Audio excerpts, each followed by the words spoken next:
Even I can ask the student, you can even put your fingers near the nose, you can feel the air comes out.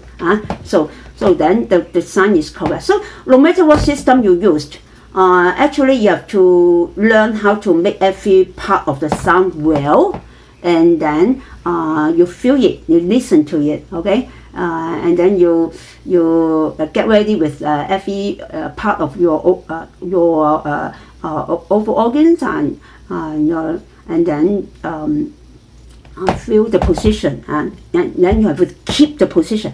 Don't just make it and then end it at once. At least keep it for 2 to 3 seconds. Then people can hear clear, because it needs time for you to maybe to raise your tongue, and then your tongue to press against your palate, and then the air cannot come through the mouth. The air comes off and low. You need a series of action has been taken actually. So have been taken actually. So actually it takes time. Okay. So you must at least leave 2 to 3 seconds for all those actions to be complete, and then even we can hear the ending part of the sound, because only one syllable, but we can feel it.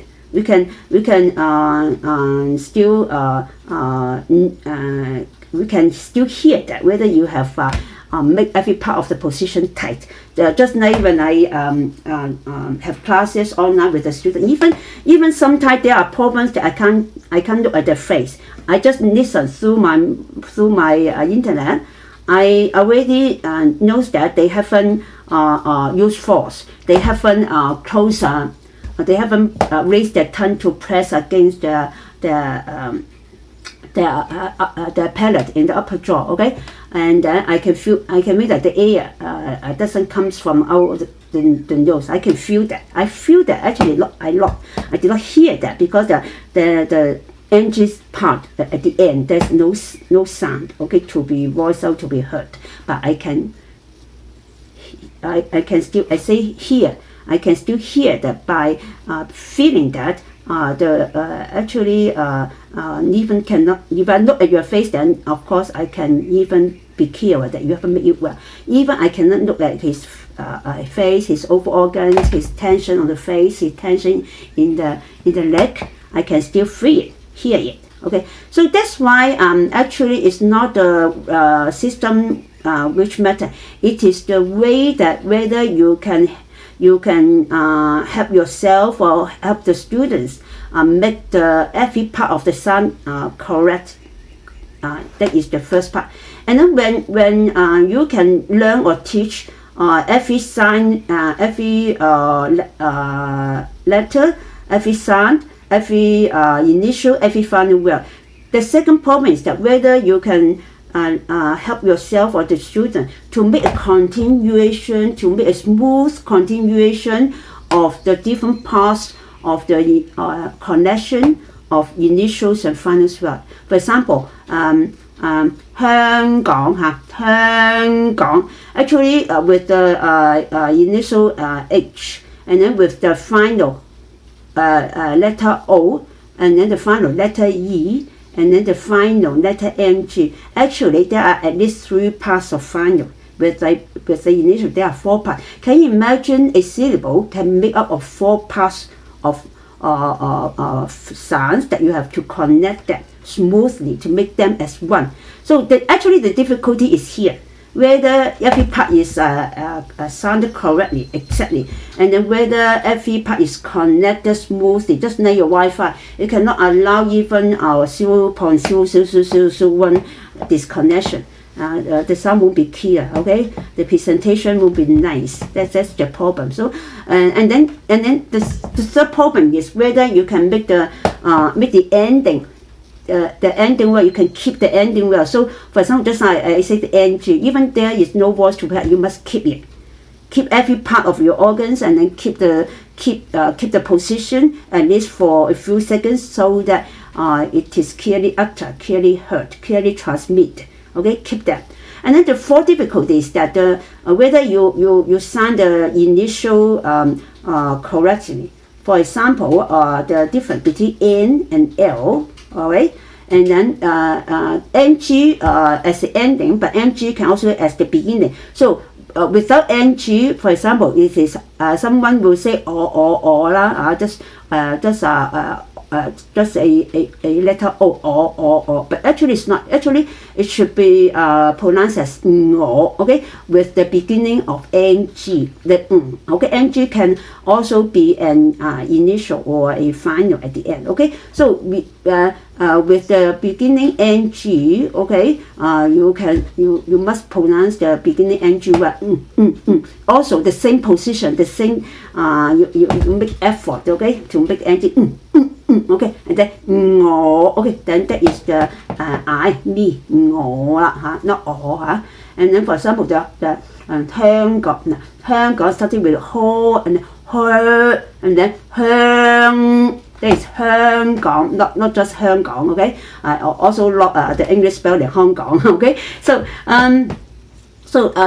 now briefly you can feel that actually all those difficulties a lot lie in the different system, not lie in which system you use, actually lie in the utterance, the exact utterance of each sound, and the technique of mastering the connection, the continuation of the sound. So when I use Upin to teach my students, actually they spend most of the time and to overcome the difficulties when they try to master some sound well, some sound perfectly. Most of the sound actually each student can master it just after a few times of practices.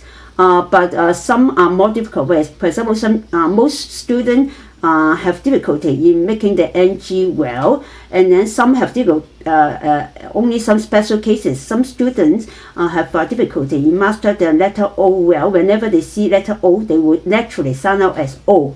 Those are the samples that what I have just told you now. Okay, your own language might hinder your learning of another language. So no matter what system, no matter what language, when you starting learning in language, forget all your own languages, forget all your own mother tongues. Whatever what system you're using, whatever what alphabet you is using, even the alphabets for all those Cantonese or Chinese are exactly the same as English, and then every alphabet sound the same, even like this way. Maybe there are still some different because they make a few connection, and then the ending is not voiced out. So you must learn it from the beginning that for example this 香港 the 香 I learned the H well first, and then I learned how to make the HO whole first, and then of course I learned each one individually well first, then the H, then the O, then the E, then the NG, and then when I connect them, I try to know how to connect them. I make the HO well first, and then from HO I make I transfer to transit to HOE, from HO to HOE, and then from HOE to HOENG. So gradually, step by step, then you master you well with more practices. So of course, you can overcome your difficulties, your mistakes just by more practices. So that actually, finally, there are no difficulties to any student using Cantonese by the means of Upin. Okay, so don't be misled that you must use Yale to teach the non-Cantonese speaker. I have just told you that all my students come from different nationalities using different languages. Any major language that you can name out, Mandarin, English, French, Japanese, Korean. Only that they can understand English or Mandarin, so I use Mandarin or English to teach them Cantonese. Okay, then they can master. They finally can master well. Particular difficulty, I don't think that if I use Yale, it will be easier for that. For example, one of my students, he is English speaking. He started learning from Yale first, but after a long time, he think that he can't catch the pronunciation of Cantonese well. Maybe the teaching method, maybe the teachers themselves, or there's reason behind that. He after a long time that he can master well, so he came to me, and then just maybe half year's time, he already mastered the basic sound, the basic transition and connection of all those different sounds, making every word with the different combination of initials and final swell. And then the next step is for him to learn some phrases, some simple conversations. So after 1 year, actually he has already mastered the basic sound, mastered even the basic the different 9 tones, and even master the basic conversation. When I just give him, because he can't read Chinese, right? So I just give him a long list of Yuping with the letter, with the number of tones. He can already sound out exactly the sound of each character, just written, which were written in Yuping only. Okay, so that's it. Okay, so he will not be confused by looking at those letters and think that what's the meaning in English? Right? Because you know that this is not English. Although there are a long list of English letters there. Okay, A, B, C, D, H, W. Okay, Y. Okay, but he